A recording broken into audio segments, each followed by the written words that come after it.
Os insights sobre o recomeço. Depois das 6 está começando agora.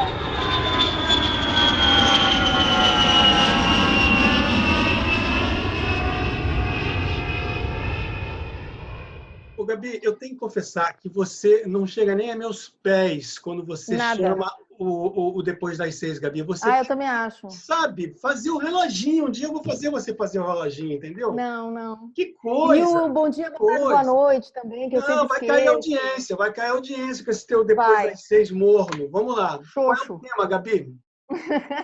Bom, a gente está aí olhando, analisando várias coisas, entendendo como é que os grandes experts e os empresários do setor estão percebendo esse momento e o pós também.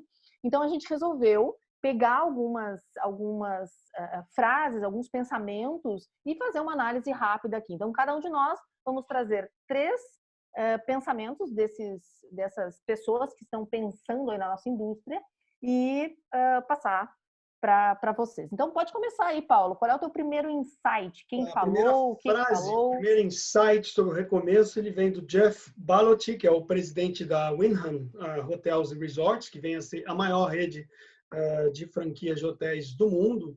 E ele diz o seguinte, que eles vão precisar desenvolver mais serviços e treinamento para os franqueados da Wyndham, né, para ajudar esses hoteleiros a fazer com que o negócio deles cresça o mais rápido possível, ou seja, retomada o mais rápido possível, né, criar mecanismo para a retomada da crise o mais rápido possível. O que você acha? E faz sentido, né? Faz sentido, as pessoas têm que estar prontas, né? Porque quem tiver pronto e confiante e com vontade de fazer a coisa acontecer e preparado, né? Estou falando em termos de skills, de habilidades e desenvolvimento de competências, vai sair mais rápido nessa, concordo plenamente. Eu também acho, e tem um ponto que, com certeza, a hotelaria independente vai demorar um pouco para largar, que as redes, nesse sentido, vão ajudar muito os seus hotéis, os seus proprietários, com soluções rápidas de geração de receita, geração de top line. Respeitando, logicamente, a questão da guerra de preços, porque essa é uma questão que todo mundo tem que blindar esse tema, mas eu acho que as redes vão permitir, com as suas ferramentas, programas de fidelidade, a distribuição, etc., elas vão permitir que os hoteleiros de rede recuperem mais rápido a sua atividade do que os independentes. Então, acho que os independentes têm que começar, desde já, a pensar em mecanismos, em suporte, em ajuda, para poder pensar também nessa retomada. Eu acho que esse ponto é, com certeza, verdadeiro, né? Perfeito. O seu aí. Bom, o meu primeiro insight é do Mark Lomano, que é um dos partners, é um dos sócios da Calibri Labs. Eu já tive a oportunidade de vê-lo numa palestra nos eventos da HSMI nos Estados Unidos. Eu sou apaixonada pelos estudos da Calibri Labs. Para mim, é um das empresas aí mundiais que fazem estudos de turismo e hotelaria sensacionais. Assim, sou fã. E ele fala o seguinte: é uma oportunidade real de mudar toda a dinâmica de distribuição. Retire o máximo de camadas entre o teu hóspede e o teu negócio, o teu hotel. Incrível. Tenho repetido isso assim constantemente nas lives que eu estou sendo convidada para fazer. Faz sentido para você? Não, totalmente. Eu acho que agora, mais do que nunca na história das vendas e do marketing hoteleiro, todos os custos de distribuição vão estar a nu. E os hotéis, as redes, os hotéis independentes têm que tirar proveito desse entendimento dos custos de distribuição para poder otimizar o seu top line. A distribuição direta vai ser absolutamente inevitável nessa recuperação de margem de receita, não é só de receita. É isso aí. É um momento de aumento, já tem uma meta aí, gente. Quem não tinha meta até então já tem meta, aumento de percentual, né, do seu share de venda direta. A intermediação é excelente para faturamento. Agora, quando a gente fala de lucro, a gente está falando de venda direta, sem dúvida.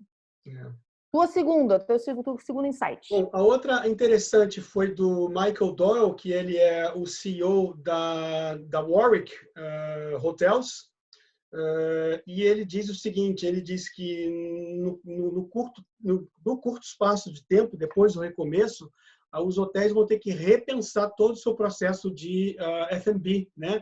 Porque o F&B ele vai passar a ser, em função do critério, da exigência de protocolos de higiene, o F&B vai passar a ser um elemento que vai merecer uma atenção maior dos hoteleiros, né? Então, por exemplo, buffets vão ter que ser revisitados, né?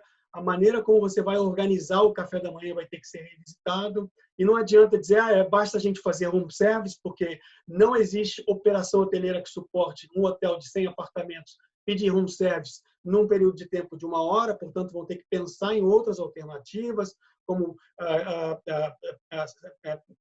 pacotes, né, bandejas de café da manhã já prontas, enfim. Isso tudo vai ter que ser repensado e eu concordo totalmente com esse reset. Perfeito. Nem tenho mais comentários a falar. É perfeito isso. Faz todo sentido. A parte de higienização vai mandatório, né? Eu fico pensando nos RFPs, né? Nos acordos corporativos, o quanto isso vai estar impactando, né? O quanto os compliances aí vão fazer toda a diferença. Posso para o meu segundo? O meu segundo é o presidente da Misteis Hotel Management, é uma rede de Tóquio. Não sei se eu vou falar o nome dele certo, é Shunzuki, acho que é isso. Shunzuki Yamamoto. Yamamoto é mais fácil.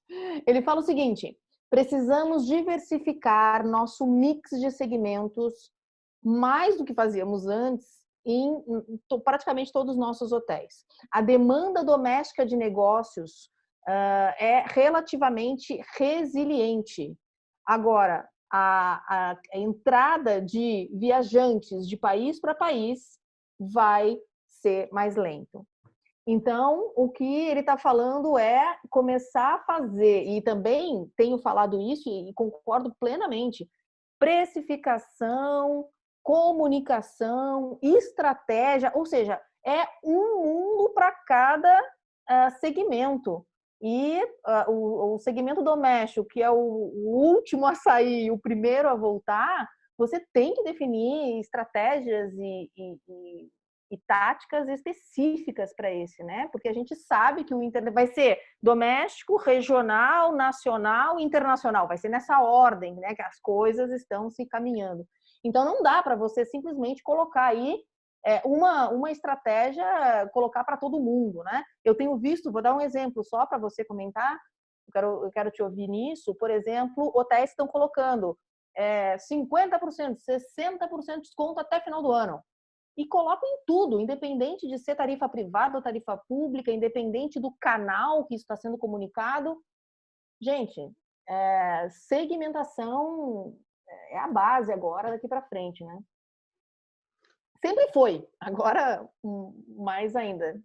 O que você acha? E não, concordo totalmente. O critério da segmentação e da estrutura tarifária e das condições gerais de venda, porque, como você falou, a gente já falou isso também em programas anteriores, a retomada ela vai começar pelo micro-regional e o internacional vai demorar mais, e nós vamos viver algumas situações de outbreaks rápidos, em função de você ter alguma, como que aconteceu recentemente lá em Singapura, que todo mundo teve que voltar para casa novamente. E se você não tiver uma política, na tua estratégia, uma política de cancelamento já pensado em algum tipo de outbreak, você vai viver de novo a situação em que você está vivendo hoje como hoteleiro, de ter esses cancelamentos e não saber o que faz com reembolso, etc. Então, acho que, com certeza.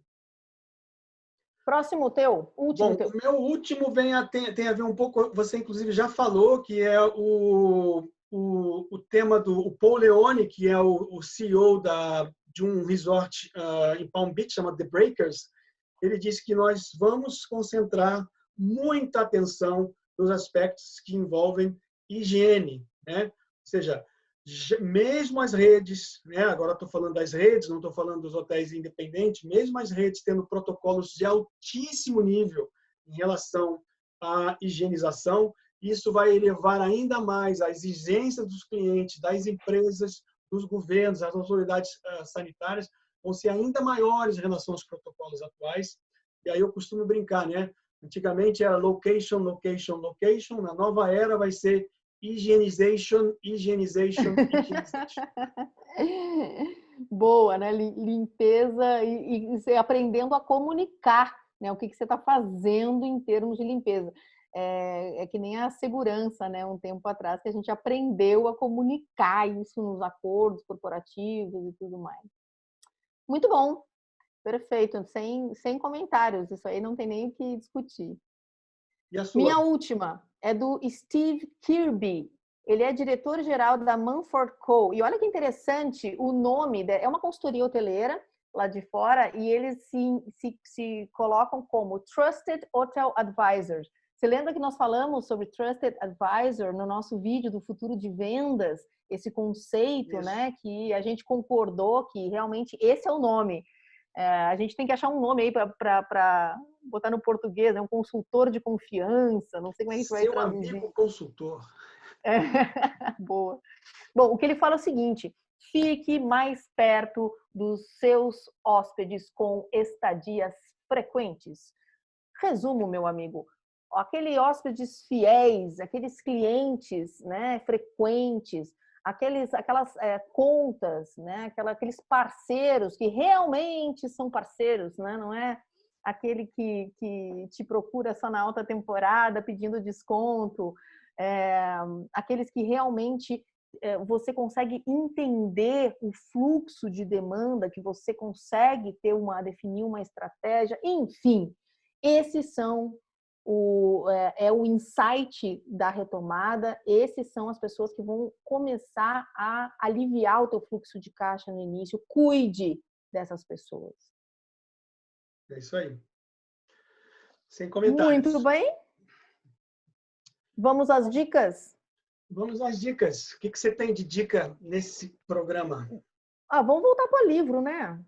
Fazer o quê? Pois é, tá em casa, confinado ali, entre, né? Vamos voltar para o livro. Uma live e outra, né? Um programa depois das 6 e outro. Vamos ler o livro. Não é?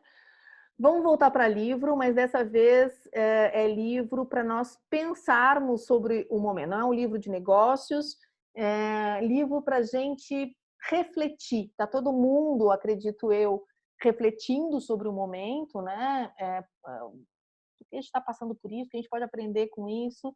E eu não poderia deixar, porque eu sou fã de uma linguagem nua, crua, direta ao ponto. E o José Saramago dispensa apresentações, e o livro dele, Ensaio sobre a Cegueira, quem não tiver paciência para ler livro, eu sempre acho livro melhor que filme, sempre, mas quem não quiser ler, tem um filme que é incrível, que é do Fernando Meirelles, e com a maravilhosa Alice Braga, sou fã da Alice Braga, Ensaio sobre a Cegueira. Gente, um livro justamente que numa cegueira branca, como era chamado, né, coletiva, ou seja, como se fosse uma pandemia que as pessoas ficavam cegas, simplesmente você vê ali aflorar, e nós falamos sobre isso no nosso vídeo de otimismo e pessimismo, recomendo que vocês vejam. Você vê aflorar justamente todas as situações antagônicas que nós vivemos e que está dentro de nós no dia a dia. Então tem lá quem é que se faz ético, né? Que pensa no coletivo, que é solidário, etc. E você vê falta de caráter, egoísmo, individualismo, que a gente está vendo nas relações interpessoais e que no caos, né? E que numa situação de extrema dificuldade, de extrema insegurança e medo, isso aflora por todos os poros, né? Então, gente, sensacional. O ensaio sobre a cegueira é quase que um tratado filosófico, né? É muito. Sim, temos que agradecer a nossa existência de termos tido o José Saramago, né, passado pela Terra, né? Porque realmente É só uma água que eu preciso, tá, gente? Não é nada, tá tudo bem. Quando a gente tosse, a gente tem que explicar agora, né? Quem tá tossindo. Pelo amor de Deus. A gente começa... Ó, Gabi, vou botar minha máscara aí, ó. Já botei minha máscara. Olha, engasguei com a minha saliva. A gente começa a conversar com as pessoas com duas perguntas. E aí, você tá bem de saúde? Tá empregado? Como é que você tá? Ai, pronto, melhorou. Vamos lá, vamos à tua dica, gente. José Saramago, Ensaio sobre a Cegueira, a importância, a responsabilidade de ter olhos quando os outros se perdem. Frase sensacional, só podia ser dele. Vai lá, e você, tua dica? Bom, a minha dica vai para Albert Camus, que é um escritor francês da década de 40, era um jornalista, um repórter que cobriu a Segunda Guerra Mundial, e é A Peste, o livro A Peste, né? É que esse nome é sacanagem, já ficamos deprê só com o nome, mas o livro não tem a ver com isso, né? Não, esse livro tem tudo a ver com isso. Ele foi um livro que, aliás, Não, mas não é uma coisa assim que você vai sair depressiva. Não, é uma coisa que. Não, é um livro que ele está em primeiro lugar nas vendas na Itália e na França, né? Conforme Uhum. vai passando a peste, o livro vai crescendo. Alberto Camus vai vendendo muito aqui na Europa. Não, mas ele conta, é impressionante a precisão como ele conta a história do confinamento de uma cidade chamada Odan, que começa com um concierge lá do prédio que contrai uma peste e que vai, enfim, repassando vai contaminando a população até que a população é fechada, o prefeito vai fechar a cidade e ele vai descrevendo, é quase que uma crônica, né? Ele vai descrevendo o dia a dia dessa população confinada. Mas eu não vou contar o final, não. O final ninguém morre, tá? No final, o final bem legal e que eu convido vocês. Aliás, ele ganhou o Prêmio Nobel de Literatura em 57, 10 anos depois, né? Então, fica Tem aí a ver a dica. com manter as pessoas unidas e tem uma mensagem, né, no final. Eu confesso que eu não lembro direito. É. Muito Bom, bem. Quem você quer ser? Daqui a um tempo você vai olhar para trás e você vai pensar em você, como é que foi a tua atitude, quem foi você durante essa crise? É algo legal para a gente pensar. Você vai ter orgulho de quem você foi? é isso aí. Ou você não vai se lembrar porque você ficou no WhatsApp, no Instagram, no Facebook, no whatever takes you your distraction out of your inner Exato. cycle. Você foi superficial, você foi profundo. Quem foi você? Muito Gabi, bom, essa foi Paula. ótima para fechar o programa. Repete aí, a gente dá um Sensacional. silêncio e a gente termina o programa, vai. Isso, melhor. Você foi superficial ou você se aprofundou? Você foi profundo durante a crise? O Depois das 6, terminando agora. Tchau, Gabi.